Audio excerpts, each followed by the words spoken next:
I must let you know that processes of our exams are rigorous.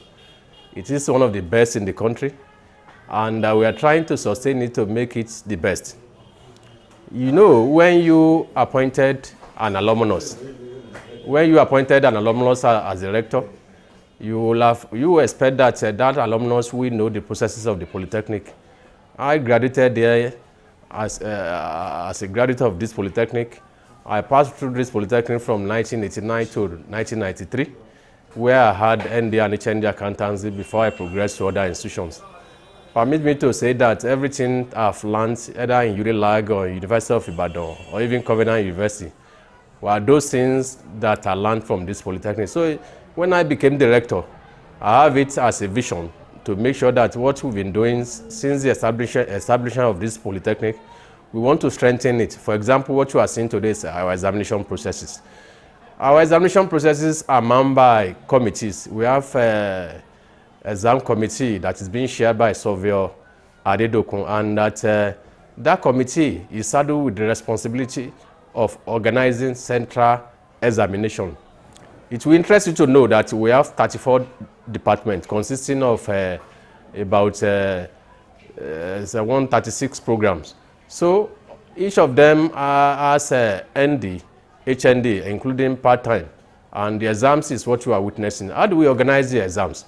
Yes, the central committee starts the planning by bringing out the examination timetable for the whole school. After that, that is passed to the level of HOD and the deans of school. Of course, we have 6 schools now, plus School of Part-Time Study, making 7 schools. So that committee will pass the exam timetable for every department to look at, and that will be passed to the students. So to ensure that all subjects across departments are well captured. After that, if they notice any errors and all that, that will be corrected, and final timetable of exams after 13 weeks of lecture will come out. After that, the exam committee led by Surveyor Adedokun will swing into action by beginning to see how do we collect questions from the department, how do we ensure that we do not have our questions being leaked across every nooks and crannies, students buying questions, and that's not common. We have never been witnessing that yet. It has never happened. So the HOD will collect questions from every lecturer under his watch, and that we have 2 types of moderation, internal and external moderation. The questions of ND1 and HND1 will undergo internal moderation by chief lecturers across those departments, whereas those of ND2, HND2, and part-time 2 will undergo external moderation.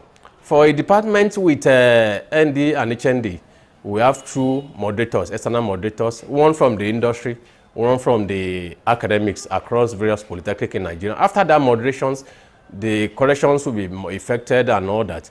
After the corrections, the HODs will, under confidential seal, convey the soft copy and the hard copy of that question to the chairman examination committee, who will take custody of the question, because you know, in this kind of world, if students are not well monitored, if those questions are not well controlled, they want leakages. We have never experienced any leakages in this school, because whoever we put there as the chairman of exam committee are trusted chief lecturer. They are always trusted, and they know the image of the Polytechnic. So after that organization of the questions and all that, we begin to make arrangements of production of scripts.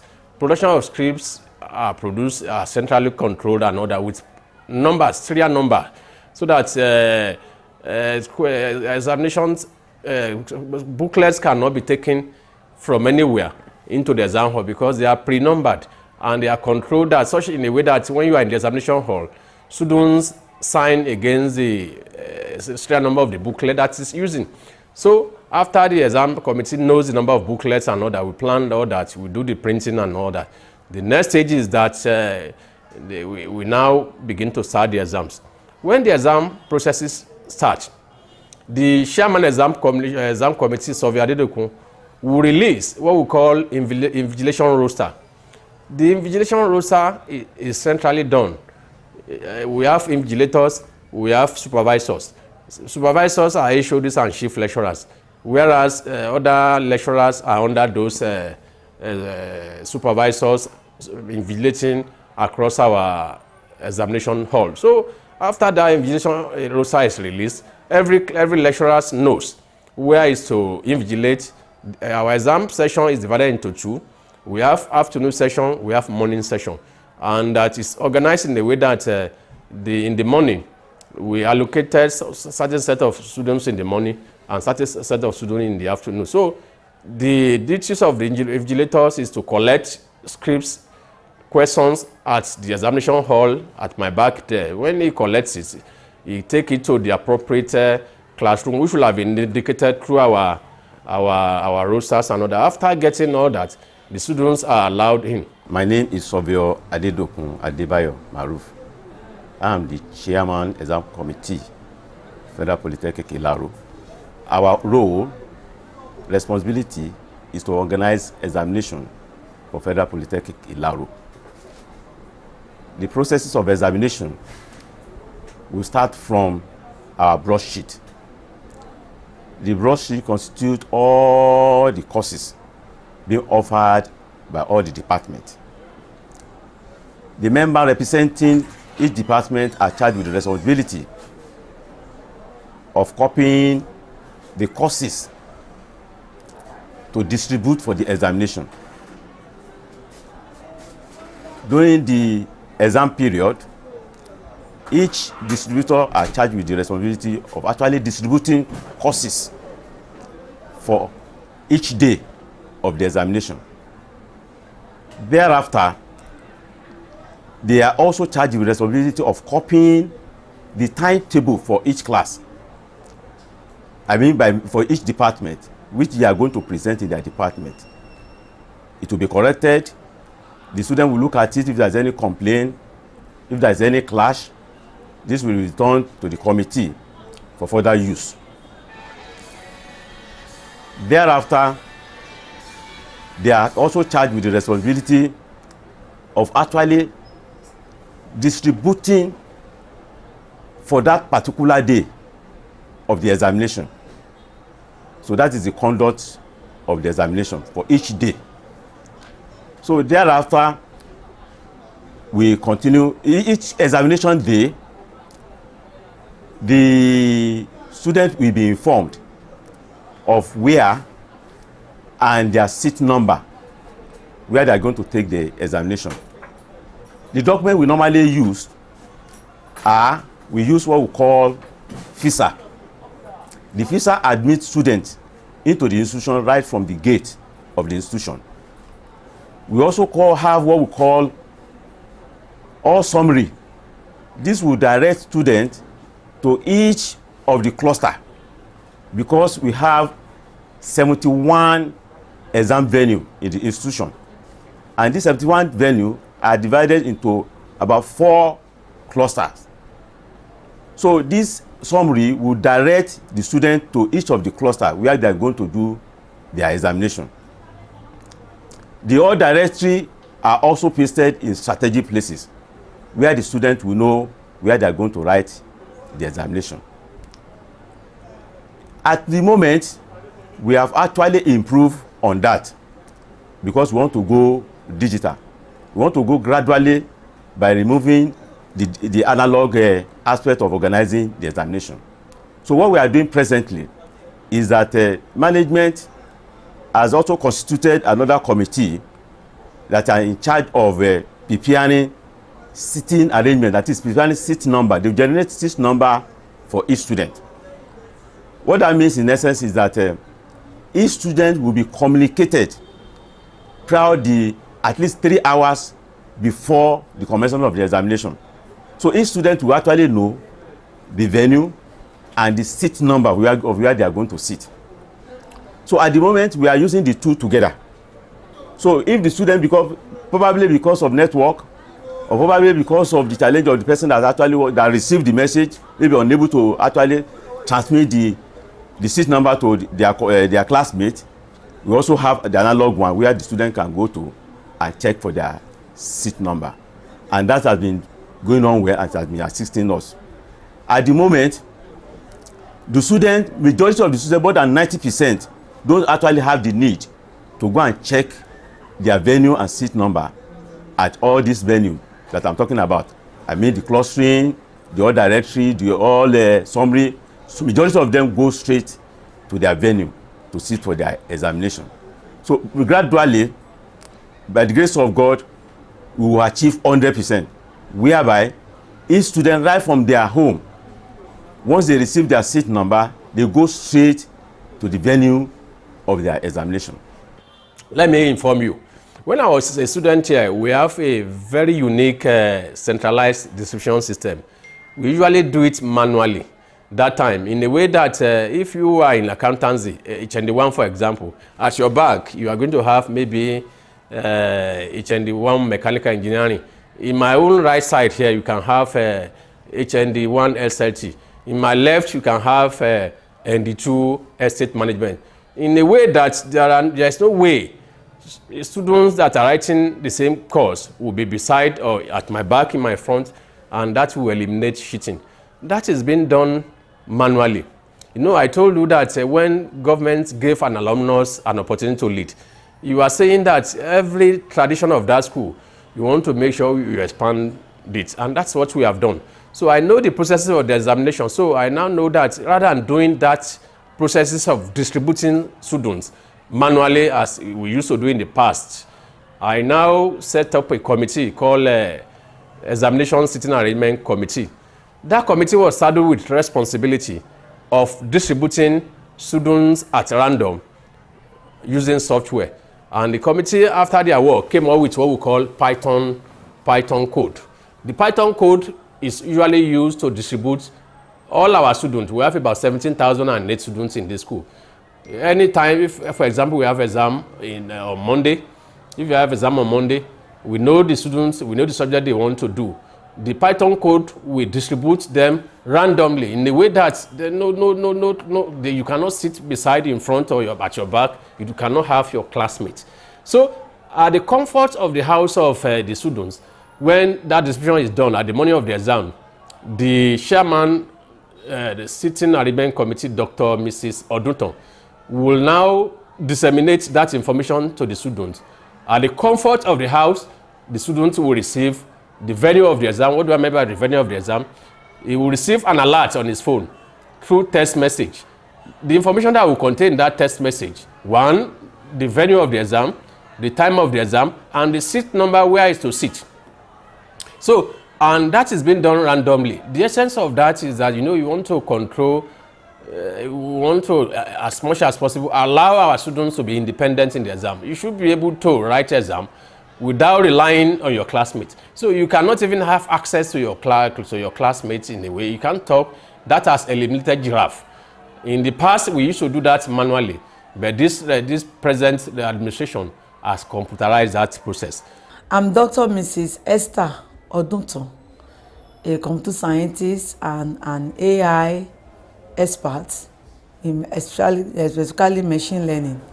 In the Federal Polytechnic Ilaro here, I am the director for open distance and flexible e-learning programs, and I double as the chairman for computerization of examination system arrangement and timetable for the Federal Polytechnic Ilaro. The aim of this committee that was set up by our rector, Dr. Michael Akinde, is to improve the quality of the product of Federal Polytechnic Ilaro by ensuring that our students are bold of the results that they get at the end of their program. You all agree with me that assessment is very key in education, and that is why our assessment in Federal Polytechnic Ilaro is such that we have jealously organized to include automated sitting arrangement process. This automated sitting arrangement process, we have made use of Python code in the phase 1, and our plan is to ensure that a student is at least 15-degree distance to another colleague of his that is writing the same subject or course with him.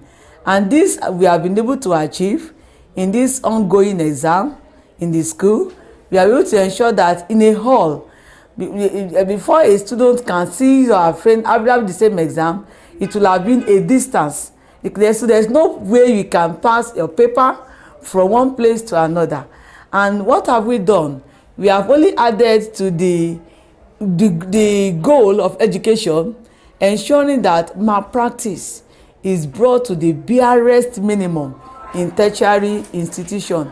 And this is what we have been able to achieve in Federal Polytechnic Ilaro. Currently, if you go to our various halls, you will see the students are staggered. We have scattered them.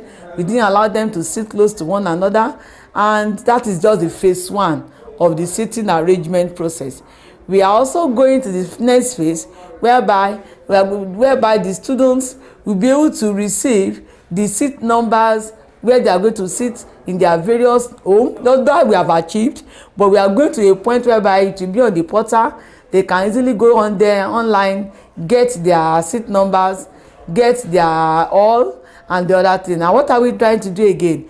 We are driving towards a paperless administration, a paperless examination process, whereby digitalization, technology-enabled examination will be fully implemented in the institution.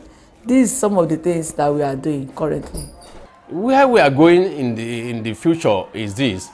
We want to make sure that we capture biometric information of all our students and our staff in such a way that when students are in the class, we know where you are, whether you are in the class, whether you are not in the class. When you take biometric, you thump in and we will know your class and all that. And that will also be deployed in the exam, that will not pass exam manually. So that's where we are going next session. And arrangement is on now to procure a biometric device that will be used to do registration. And that device will be in hostel, it will be in medical, it will be in library. We want to know what our students are doing on campus to encourage them to do well. Let me also say that we have a robust practical system, and that is why this polytechnic is different. We usually collect service charges for different things that we do. I don't know whether when you move around, you could have seen our ICT center. Students are normally demonstrating their skill using software. Today, I know that they are writing an exam on AutoCAD at the ICT center. And if you have observed, that center is on generator. It's on generator. We use generator to power it. You yourself and even the exam committee house, we use generator to power it. The cost of running that is usually huge, very high. But it's not something we cannot do. We have to be doing it. And that, imagine, diesel is about 1,100, 1,200. In a week, we use close to 11 million naira to buy diesel in a week. In a month, you can know how much that translates to ensure that students are able to write a practical exam on the software. In this school, we have 6 schools, and that every school has different software.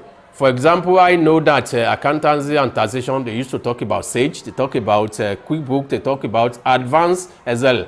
All those software are being done electronically. Students are normally trained on the ICT center, and after the ICT center, they later do examination even at the ICT center using generator. The same thing is engineering. Engineering also has their own designs in a way to do in our ICT center. Let me inform you that every student in this polytechnic passes through ICT center, and our own ICT center is not theory based, it's not theoretical based. It's something is hands-on, it's on skill. You must be on the system, you must be working on the system, you must be able to use the software that is peculiar to your own industry, such that when our students graduate here, they are ready for the market, because this is the software that is being used in the industry. So that's what we are doing here. Yeah, my name is Engineer Ajibodu Franklin. The course we are doing here is ICT 321, Data Communication and Network, which is one of the major courses when it comes to telecommunication in the field of telecom itself. So currently what they are doing now is they are actually doing a design, just like what we do in normal workspace, that is in a place when you are working in an industry. So what they are now doing is they are designing a network, testing those components they want to go and implement, and how the network itself will work, and which is part of our own exam. And because it is practical, we emphasize more on practical here. That is application of the knowledge they have learned in the classroom. You know, our institution is just like a production line. We produce product for the industry.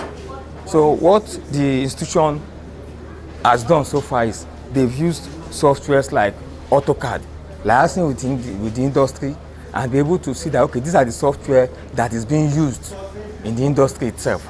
And because of that, the institution purchased and got AutoCAD. They got other softwares that can be used, that is actually used in the field. And that is what they are using to do their exam. So we are making them ready for the workspace itself. It does not end there. Other department too comes around, and they too have their own specialized software.